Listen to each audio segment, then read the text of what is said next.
Hello and welcome to Financial Technology Frontiers. We have been having some wonderful conversations throughout the week, but this time around, it is on a very impactful topic. And this topic is on women, diversity, equity, and inclusion. And this time, we are talking to a very interesting leader who has been with a technology company who has seen her career span from retail to marketing to technology, and then she is assuming a wonderful interlinking role where she combines her both marketing and diversity, equity, and inclusion skills together to bring in some wonderful world of inclusion for this sector. Please join me in welcoming Yvonne Thompson, who is heading DEI initiatives at OpenText. Yvonne, welcome to Financial Technology Frontiers. Thank you. Thank you. It's great to be here today. Fantastic. So, Yvonne, we have been seeing a lot of interesting initiatives from your side in OpenText. But before we even jump into the OpenText part of it, you have seen your career span from different segments, from retail to marketing to technology to where we are today. How has the journey been, and what inspired you to get into this role of DEI? So I think my career has not been one of just a climbing a ladder or a step. My career has been more about zigging and zagging. I followed my interests and my passions, starting in retail, then moved into marketing communication when I wanted to get into the tech world. But because I didn't have any quote unquote technical background, it was a little bit more difficult. So I went the marketing route in order to be able to change industries, and was really more of around event management then. Through the process of that, I was able to then move into program management and then into more specifically employee communications, taking my marketing communications background. That's what really opened the door for me from the EDI standpoint. I moved from a corp comms type of communication environment into a focused HR environment where the communications was about employee experience, and that making that experience as positive as possible, which takes a lot of change management and employee communications. The opportunity came to also add DEI to it, which was seen as foundational to our culture and to the experience. And when I had the opportunity to look for another role, I looked for one that was very specific around working on diversity, equity, inclusion.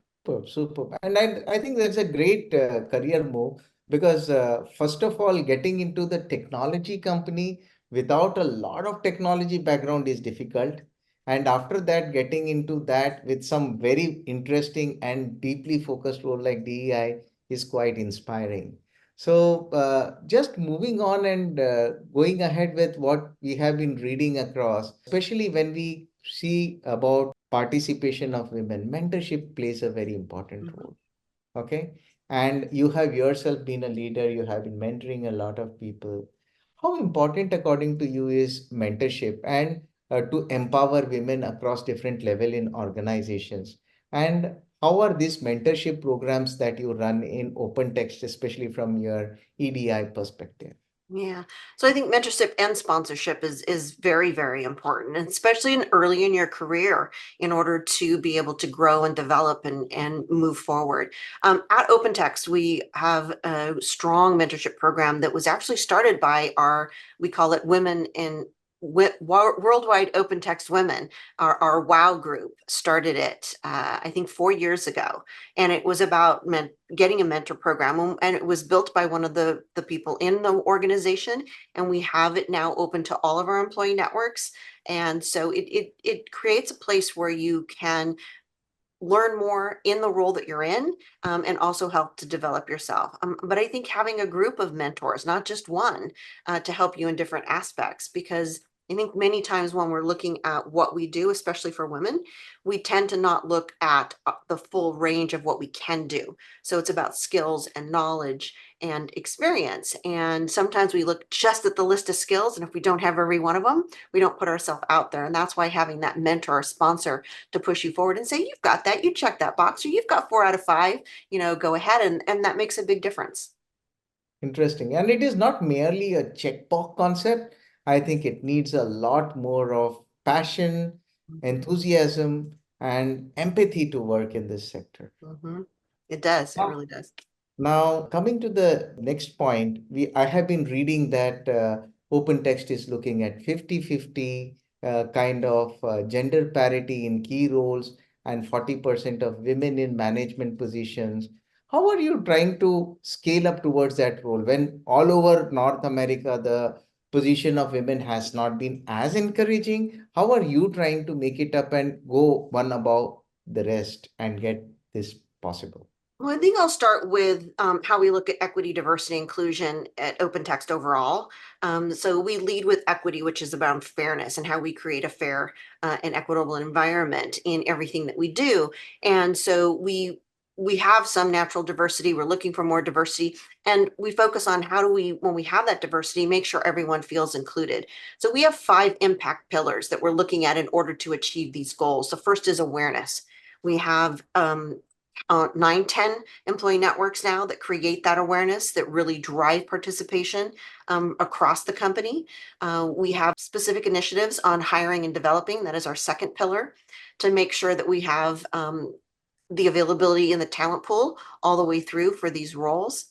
We look at civic action. Where can we support and help and promote and remove barriers in not only in for women in tech, but overall in tech for that. We also use our power of our business pillar. Pillar is around how do we look at what we do to make sure that we're creating inclusivity. Example, how do we make sure that our services are all accessible, digitally accessible? How do we make sure that we use inclusive language in our coding and in the work that we do and the documents that we produce? Last but not least is our analysis and governance pillar.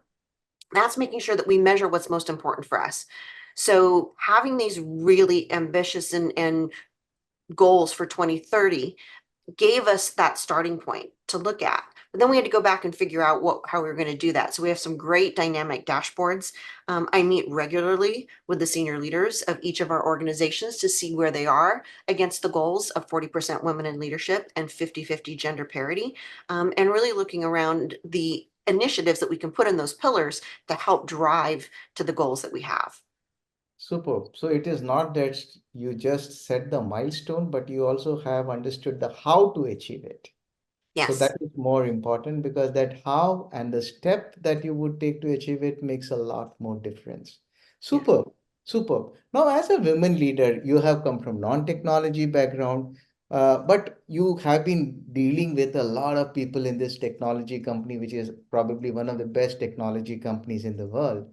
How do you see the role of women evolving in the technology sector and compared to the previous times to today? And how do you see this going further in years from now?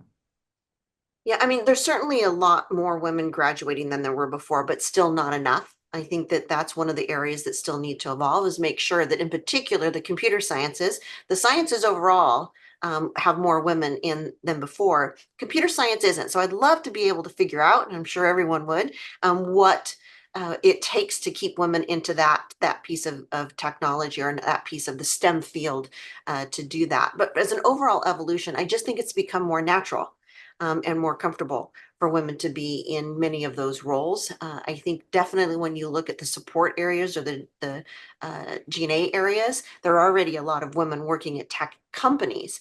But the true tech world of being in engineering really depends on getting a lot more women educated and applying to those roles. Super. Yeah, absolutely. Ultimately, the ecosystem also has to provide for a lot of women to be encouraged to come into the sector. It's going to be hard to get to 50-50, right? And that's what I want to get to, is 50-50. That's quite an ambitious goal because it is not easy for somebody to get into the 50-50 kind of process, especially in a world which was already dominated so much by men. And suddenly you're thinking about it. So it's quite an ambitious thing and it needs a lot of effort.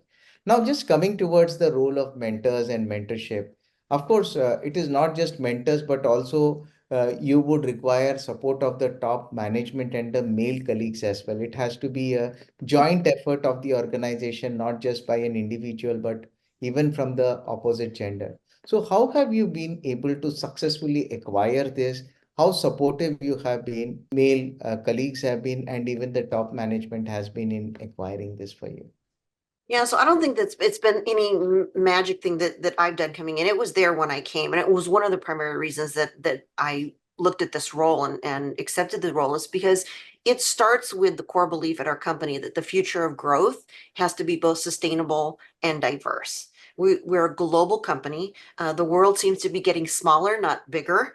Everyone is dependent upon everyone else. And if anything proved that, I think what we've been through in the last few years definitely proved that we are dependent upon the whole world moving forward. And so because we have that core belief, it's not hard to get all of our leadership behind it. I've got a steering committee that supports the ED&I initiative at the most senior level.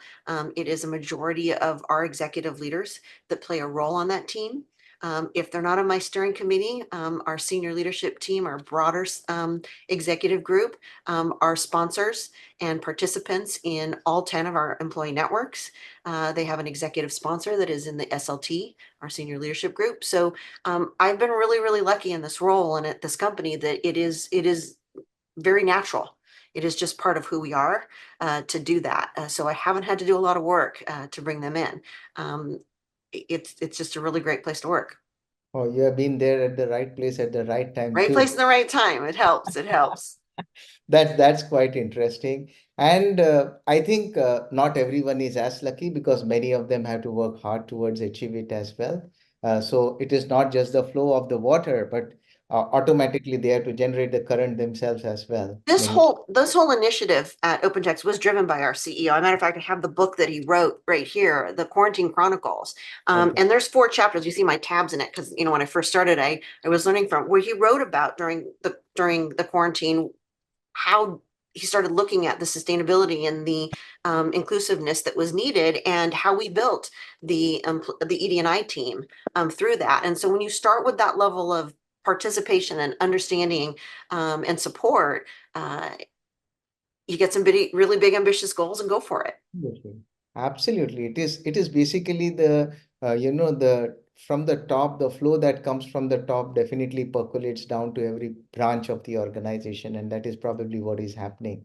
So Mhm. that is why you're probably lucky to have such a great support and ecosystem around you for this.